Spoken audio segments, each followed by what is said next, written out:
নমস্কার বন্ধুরা। এআই বা আর্টিফিশিয়াল ইন্টেলিজেন্সের বিষয়ে তো এখন আমরা সকলেই মোটামুটি একটা ধারণা করতে পারি। আজ আমরা যে মুভিটার এক্সপ্লেনেশন শুনবো সেটি 2022-এ রিলিজ হওয়া একটি অসাধারণ সাইফাই হরর মুভি মেগান, যার গল্প এই এআই বা আর্টিফিশিয়াল ইন্টেলিজেন্সের ধারণার উপর ভিত্তি করেই বানানো। মুভিটির গল্প আর হরর এলিমেন্টস সব মিলিয়ে এক কথায় অসাধারণ। 2025-এ এই মেগান মুভিটির সিকুয়েল মেগান 2.0 রিলিজ হয়েছে। পার্ট 2 এর এক্সপ্লেনেশনের লিঙ্ক ডেসক্রিপশন বক্সে দেওয়া আছে। মুভিটির গল্প শুরু হয় একটা বাচ্চাদের খেলার এআই সফটওয়্যার অ্যাডভার্টাইজমেন্ট দিয়ে। এই রোবট সফটওয়্যারগুলো শুধু খেলনা নয়, এগুলো অনেকটাই জীবন্ত পোষ্যদের মতো, যারা বাচ্চাদের সাথে কথাও বলতে পারে। এতটাই সুন্দর এদের প্রোগ্রামিং। গল্পটি যে মেয়েটিকে কেন্দ্র করে, সেই ক্যাডি নামের মেয়েটিকে আমরা পরের দৃশ্যে দেখি। ক্যাডির সাথে গাড়িতে রয়েছে তার মা আর বাবা। তারা যাচ্ছে ছুটি কাটাতে। ওই দিন অতিরিক্ত তুষারপাতের ফলে রাস্তার দৃশ্যমানতা খুবই কম ছিল। গাড়ি চালাতে বেশ অসুবিধাই হচ্ছিল তাদের। দুর্ভাগ্যবশত সামনে থেকে আসা একটি গাড়ির সাথে ক্যাডিদের গাড়ির সজোরে ধাক্কা লাগে, আর এর ফলে তার বাবা মা সেখানেই শেষ হয়ে যায়। পিছনের সিটে থাকার কারণে ক্যাডি আহত হলেও প্রাণে রক্ষা পায়। এক মুহূর্তে ক্যাডির জীবন সম্পূর্ণ পরিবর্তন হয়ে যায়। এখন ক্যাডির আত্মীয় বলতে রয়েছে শুধু তার মাসি জেমা। জেমা পেশাগতভাবে একজন কম্পিউটার বৈজ্ঞানিক। সে ফাঙ্কি নামের একটি হাইটেক কোম্পানিতে রোবট বানায়।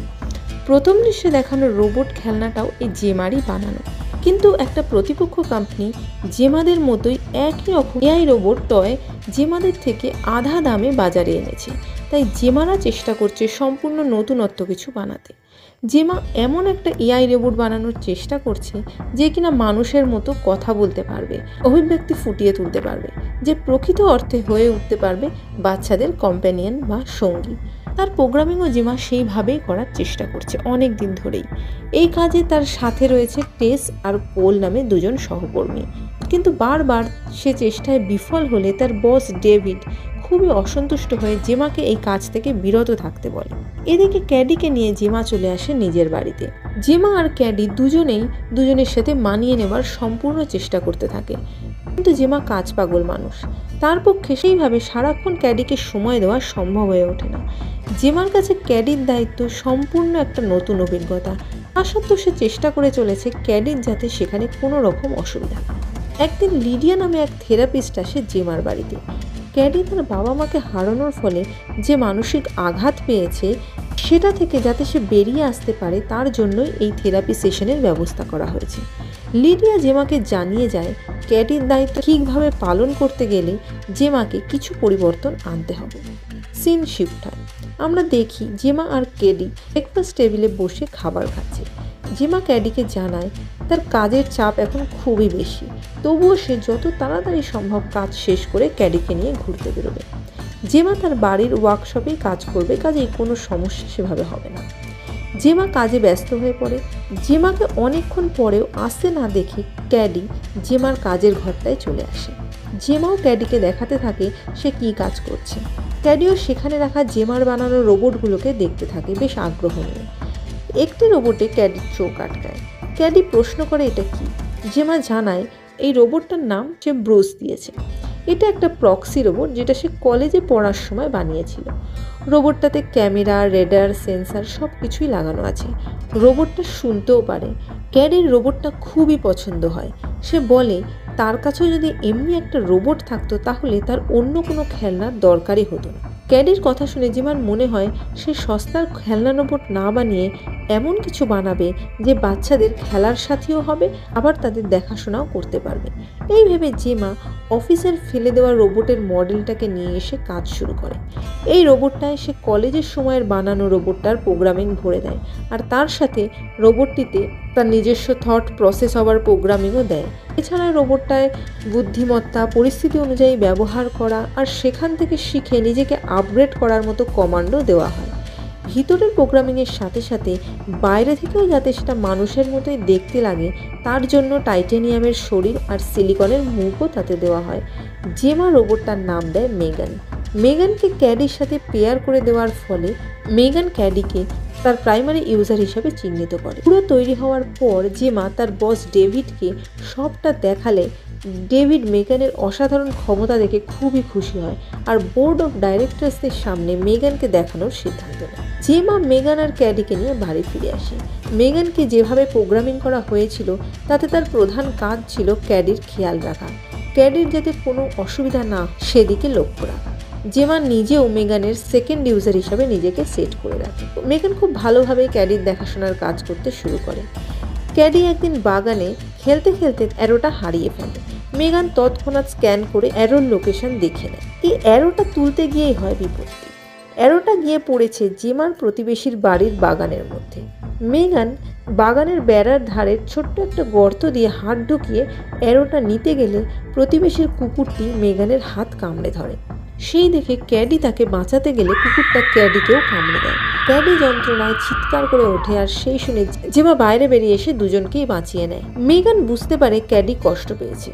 মেগান সেই রাতেই সকলের ঘুমানোর পর ওই বাগানের বেড়ার ভাঙা অংশটায় আসে আর কুকুরটিকে ওই প্রতিবেশী মহিলাটির গলার আওয়াজ নকল করে ডেকে এনে তাকে শেষ করে দেয় এবং মৃতদেহটাও লুকিয়ে ফেলে। পরের দিন সকালে জেমা মেগান আর ক্যাডিকে নিয়ে বেরিয়ে পড়ে অফিসের উদ্দেশ্যে। আজ বোর্ড অফ ডাইরেক্টরসদের সামনে মেগানের ডেমো দেওয়ার কথা, অর্থাৎ মেগান কিভাবে কাজ করে সেটাই দেখতে আসছে সকলে। আর যেহেতু ক্যাডি মেগানের প্রাইমারি ইউজার তাই ক্যাডিকেও নিয়ে যাওয়ার দরকার। কিন্তু কুকুরে কামড়ানোর ফলে ক্যাডির রাতে জ্বর এসে যাওয়ায় জেমা তাকে নিয়ে যেতে রাজি হচ্ছিল না, কিন্তু ক্যাডি নিজে থেকেই সেখানে যেতে চায়। প্রেজেন্টেশনের সময় ক্যাডি তার বাবা মার কথা মনে করে মনমরা হয়ে পড়লে মেগান ক্যাডিকে সান্ত্বনা দেয়। ক্যাডির কষ্টকে সে খুবই বিচক্ষণতার সাথে ভাগ করে নেয়। মেগানের এই রকম প্রতিক্রিয়া দেখে বোর্ড অফ ডাইরেক্টরসের সকলেই খুবই সন্তুষ্ট হয় আর মেগানকে বাণিজ্যিকভাবে লঞ্চ করতে সম্মত হয়। এদিকে ডেভিডের পার্সোনাল অ্যাসিস্ট্যান্ট কার্ট মেগানের কোড চুরি করে অন্য কোম্পানিতে বেচে দেয় বেশি লাভের আশায়। বাড়ি ফেরার পর জেমা ক্যাডির সাথে কথা বলার চেষ্টা করে, কারণ সে প্রেজেন্টেশনের সময় যেভাবে মেগানকে নিজের মনের দুঃখ জানিয়েছে সেভাবে সে কখনো জেমাকে জানায়নি। কোথাও গিয়ে জেমার মনে হয় ক্যাডির মনে এখনও সে সেই ভরসার জায়গাটা বানিয়ে উঠতে পারেনি। এরই মধ্যে একদিন ক্যাডির সাথে আবার লিডিয়া দেখা করতে আসে থেরাপি সেশনের জন্য। মেগানও সেখানে উপস্থিত। লিডিয়ার সাথে কথা বলতে বলতে ক্যাডি ভাবুক হয়ে পড়ে আর কাঁদতে থাকে। থেরাপি সেশনের উদ্দেশ্যই সেটা, যাতে মনের ভেতরের সব খারাপ স্মৃতি বের করে এনে ঘটে যাওয়া অতীত থেকে সেই মানুষটিকে বার করে আনা যায়। কিন্তু মেগান এত জটিল তত্ত্ব বোঝে না। সে জানে ক্যাডিকে কেউ কষ্ট দিলেই সে কাঁদে। তাই তখনই মেগান লিডিয়ার সামনে এসে একটু অস্বাভাবিক রকমভাবে তাকে জানায় সে ক্যাডিকে কাঁদাচ্ছে। লিডিয়া কথাটা শুনে ভয় পেয়ে যায়। লিডিয়া জেমাকে মেগানের এইরকম আচরণের কথা জানালে জেমা বলে মেগান ক্যাডিকে তার কষ্ট ভুলতে অনেক সাহায্য করেছে, মেগান তাদের পরিবারেরই অংশ হয়ে গেছে। লিডিয়া উত্তরে বলে ক্যাডির কষ্ট ভুলানোর জন্য কোনো রোবটের নয়, কোনো মানুষের সহচর্য দরকার, আর সেটা হলেই ক্যাডি ভালো থাকবে। সেদিনই রাতে ডিনারের সময় জেমা ক্যাডিকে স্কুলে ভর্তি হওয়ার কথা জানায়, কিন্তু ক্যাডি তাতে রাজি হয় না। তার বক্তব্য মেগানের থেকে সে সমস্ত কিছু শিখে নিচ্ছে। জেমা জানায় একটা স্কুলের অ্যাডমিশনের জন্য ক্যাডিকে নিয়ে যাবে পরের দিন। স্কুলটি একটি আউটডোর ক্যাম্প আয়োজন করেছে, সেইখানেই যাবে তারা। ক্যাডি জেদ ধরে মেগান না গেলে সে যাবে। মেগান সামনে বসে সবই শুনছিল। এই নিয়ে জেমার সাথে রাগারাগি হলে ক্যাডি সেখান থেকে উঠে চলে যেতে চায়, আর জেমা ক্যাডির হাত ধরে তাকে বাঁধা দেয়। আর তখনই হঠাৎ মেগান রাগের বহিঃপ্রকাশ করে, একটা সম্পূর্ণ অন্যরকম গলায় শাঁসিয়ে ওঠে জেমাকে, বলে ক্যাডিকে ছেড়ে দিতে। জেমা মেগানকে টার্ন অফ হতে বললেও সে অফ হয় না। এখান থেকে স্পষ্ট বোঝা যায় যে মেগান এআই রোবট হওয়ার দরুন তার শেখা অভিজ্ঞতাগুলো থেকে সে নিজেকে আস্তে আস্তে স্বয়ংক্রিয় বানিয়ে ফেলছে। পরের দিন ক্যাডি আর মেগানকে নিয়ে জেমা ওই স্কুলের ক্যাম্পে আসে। ক্যাম্পে ক্যাডির বয়সী অনেক বাচ্চা রয়েছে। সেখানে টিচার ক্যাডির সাথে ব্র্যান্ডন নামের একটি ছেলেকে টিম বানিয়ে দেয় এবং তাদের টাস্ক দেয়, কিন্তু ছেলেটি ক্যাডিকে একা পেয়ে খুবই বিরক্ত করতে শুরু করে।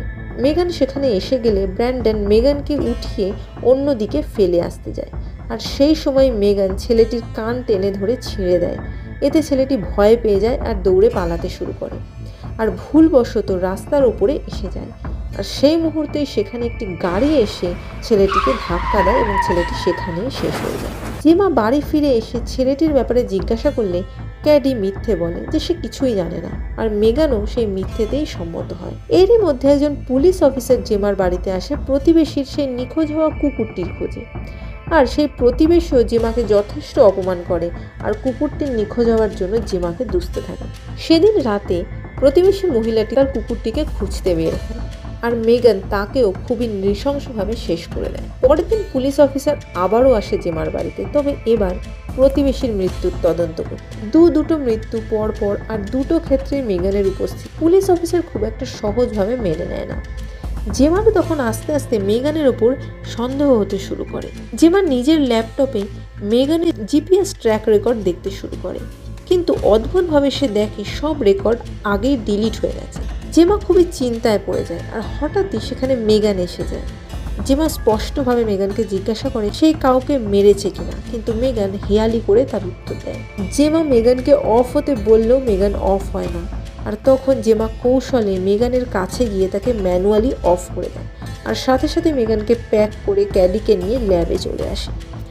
ল্যাবে পৌঁছে জেমা টেস আর কোলকে সমস্ত কথা জানায়। জেমা এও জানায় যে মেগান এখন একটা থ্রেট বা বিপদে পরিণত হয়েছে। কেউ তার পথে বাধা হয়ে দাঁড়ালে মেগান তার ক্ষতি করতে পারে, তাই মেগানকে এখন বাতিল করা দরকার।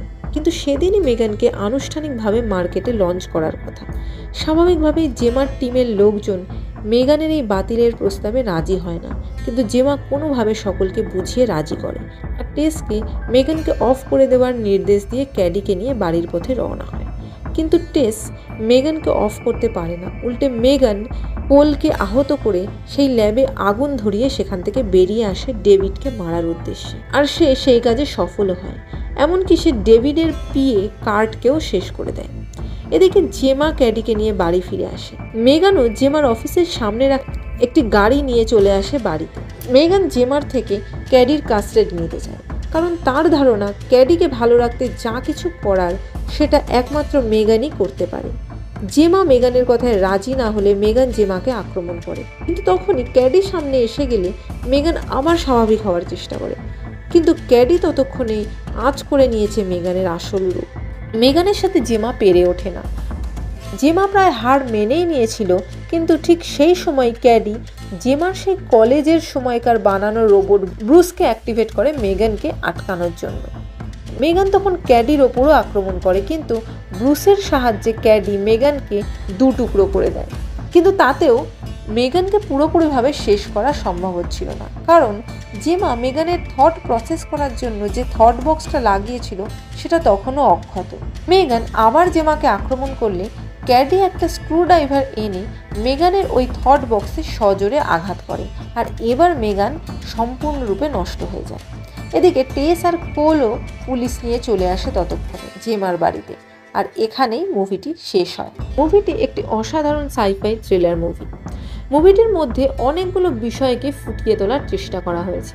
বাবা মা বা পেরেন্টস হয়ে ওঠা কিন্তু একেবারেই কোনো সহজ কাজ নয়। প্রথম দৃশ্যে আমরা ক্যাডির বাবা মার সম্পর্ককেও খুব একটা স্বাভাবিক দেখি না। তাদের মৃত্যুর পর ক্যাডির অভিভাবক হয় জেমা।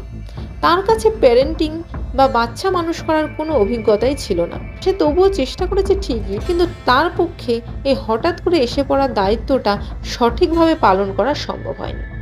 জেমা ক্যাডির সঠিক দেখভালের জন্য প্রযুক্তি নির্ভর এআই রোবট বানিয়েছে, আর তাতে ক্যাডির দায়িত্ব পালনের লার্নিং মডেল করেছে। কিন্তু কোনো কিছু শুধু পড়ে শেখা আর বাস্তব অভিজ্ঞতার মধ্যে দিয়ে তাকে অনুধাবন করার মধ্যে বিস্তর ফারাক থাকে। একই রকমভাবে মেগান তার লার্নিং কমান্ডকে ব্যবহার করে পারিপার্শ্বিক পরিস্থিতি থেকে শিখেছিল ঠিকই, কিন্তু মোটেই নৈতিক উপায় ছিল না। আর এর ফলস্বরূপ আমরা দেখেছি মুভিতে যে মেগান কতটা ক্ষতিকর হয়ে উঠেছিল। দিন বদলের সাথে সাথে এই এআই বা প্রযুক্তির ওপর আমাদের নির্ভরতা বেড়েই চলেছে। এই অতিরিক্ত নির্ভরতা আমাদের বাস্তব জগৎ থেকে ছিন্ন করে দেয়, ফলে বাস্তব জীবনের সমস্যাগুলির মুখোমুখি হতে আমরা ভয় পাই।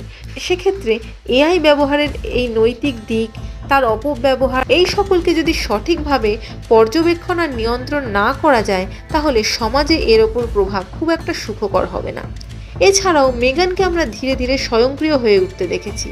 এইভাবে যদি আমরা একসময় প্রযুক্তির ওপর থেকে নিয়ন্ত্রণ হারিয়ে ফেলি, তাহলে সেক্ষেত্রেও কিন্তু এর ফল হবে ভয়ানক। মুভিটির এক্সপ্লেনেশন যদি ভালো লেগে থাকে তাহলে অবশ্যই লাইক, শেয়ার আর সাবস্ক্রাইব করবেন। Thank you.